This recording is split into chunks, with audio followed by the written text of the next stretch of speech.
Et qu'est-ce que ça te fait si tu perds une journée?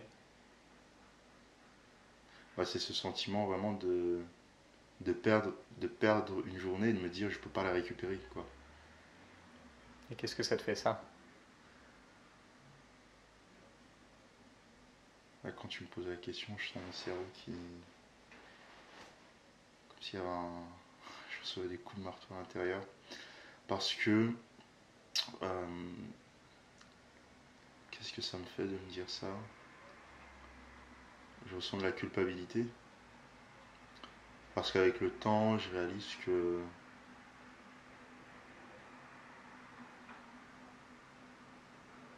bah, le temps lui-même, du coup, à l'échelle d'une journée, c'est devenu important pour moi, tu vois. Ça fait partie de mes valeurs aujourd'hui de bien exploiter mon temps et donc de ne pas le perdre en fait. Et là, notamment l'exemple, si je perdais une journée là, ce serait de dormir toute la journée pour récupérer. Et j'ai pas envie de ça parce qu'il y a ce côté, bah, le temps c'est comme un sablier, tu vois. Mais sauf que tu peux pas le retourner. Et du coup, ce serait horrible pour moi de me réveiller après et de me dire merde, j'ai perdu une journée. Et c'est vraiment le fait de me dire non seulement je l'ai perdue, mais je peux pas la récupérer. Et là, c'est marrant parce qu'en me disant ça, ça me fait penser à des schémas mentaux que j'ai quand je fais du sport, notamment du badminton ou du ping-pong. Je rumine sur ce que j'ai perdu avant, un point perdu. Et là, j'ai l'impression que c'est exactement la même chose qui se passe là dans mon cerveau.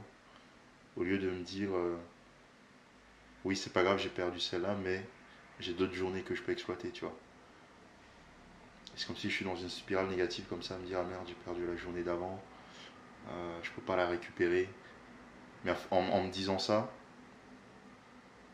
au moment où je me le dis, bah, je suis encore en train de perdre une journée en fait, tu vois. Et du coup, c'est. Et même là, en le disant, ça me. Oh, c'est horrible, tu vois. Et j'ai encore ce défaut-là aujourd'hui. Je sais que le temps, c'est important pour moi. Et je vois effectivement, j'ai encore du mal à bien le gérer en fait, mon temps. Et du coup, ça me fait culpabiliser, tu vois. Même là, le fait d'en parler, je sens que je suis un peu mal à l'aise, tu vois. Parce que je sais que c'est vraiment devenu important pour moi.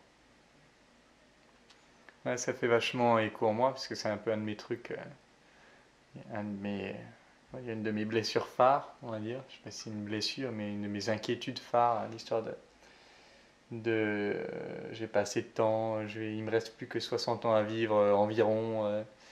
Qu'est-ce que je vais faire pour le rentabiliser un max? Et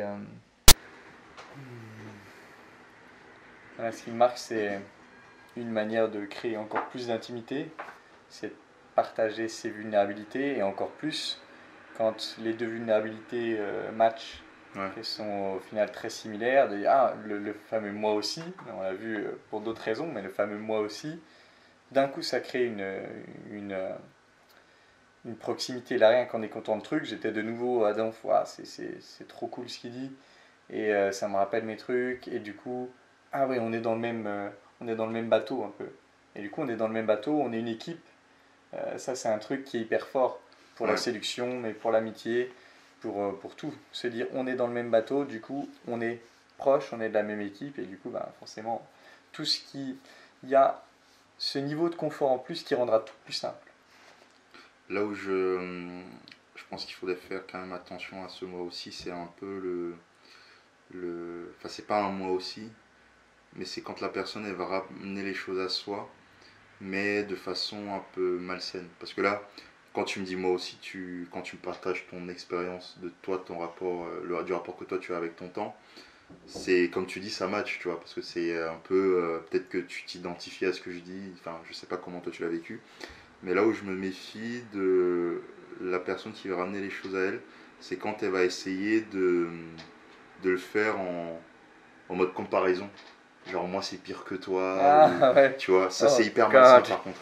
ouais. Et du coup, parce que moi j'ai une théorie, c'est que tu as quatre façons d'écouter quelqu'un. Euh, les deux premières qui, moi je trouve vraiment pas cool, bah, c'est le côté. La première, c'est le fait de porter un jugement sur ce que la personne te dit. La deuxième, bah, c'est ce que tu disais, trouver des solutions, donner des conseils. Et la troisième, du coup, bah, se divise en deux. C'est le moi aussi, parce que je m'identifie à ce que tu dis. Et le moi aussi, mais en mode, mais moi c'est pire que toi en fait. Donc, enfin, c'est la même chose, mais moi je sens que c'est plus dur pour moi de vivre ça que. Et ça aussi, je pense, ça coupe un peu la connexion. Et pour continuer, bah, la quatrième façon d'écouter, je pense, c'est juste d'être une éponge et d'absorber tout ce que la personne te dit. Quoi. Tu lui laisses tu es un peu un boulevard pour lui laisser l'opportunité d'extérioriser ce qu'elle a toujours voulu extérioriser, mais elle n'avait pas un environnement suffisamment safe pour ça. Tu vois. Donc je me méfie un peu de ce moi aussi, parce que justement, il y a parfois, enfin je me répète, mais parfois les gens qui vont justement le faire en mode comparaison pour montrer bah, moi c'est pire que toi, t'as pas à te plaindre, etc. Ouais, je pense que pour éviter ça, je suis parfaitement d'accord. Ça, je sais pas, t'as perdu ton chat, quelqu'un vient de dire non, mais c'est rien, tu sais, moi j'ai perdu mon père. Ouais. Ben, ok, mais est-ce que je vais me dire ah, t'as raison, maintenant c'est violent quoi, c'est Ouais. vrai, mais moi j'ai mal pour mon chat, tu Mm. vois. Et, euh, et je pense que pour éviter ça, plutôt que d'essayer de le calculer, pour éviter ça, c'est bien de pratiquer pas mal la connexion authentique, le circling, parce que ça t'apprend à explorer le monde de l'autre et à voir ce que ça lui fait à lui. Et du coup, peut-être que quelqu'un qui a jamais rien perdu, perdre son chat, c'est horrible, c'est terrible. Et c'est vrai que pour moi qui ai perdu mon père, si demain je perdais mon chien, ben je serais triste, mais bon, ce serait pas un truc de fou pour moi, quoi, parce que j'ai perdu tellement plus. Mais il y a des gens, ils perdent leur chien, c'est la fin de la life. Ouais. C'est terminé et c'est hyper violent de dire mais toi t'as rien compris, c'est juste un chien. Non, non, dans leur Ouais, parce qu'il monde, n'y a pas ce côté, la personne elle connaît pas le rapport qu'elle elle a eu avec son chien, ouais. effectivement. Ouais. C'est pour ça, quand tu as C'est. pratiqué plusieurs fois ça, le circling et la connexion authentique, tu sais que c'est pas parce que toi ça t'énerverait pas qu'un autre ça l'énerverait pas. C'est pas parce que toi ça te rendait pas triste qu'un autre ça le rend pas terriblement triste. Et du coup, en effet, c'est un grand danger qui peut couper la connexion nette. Alors que si tu le fais bien, au contraire, c'est ah, moi je me suis encore plus écouté.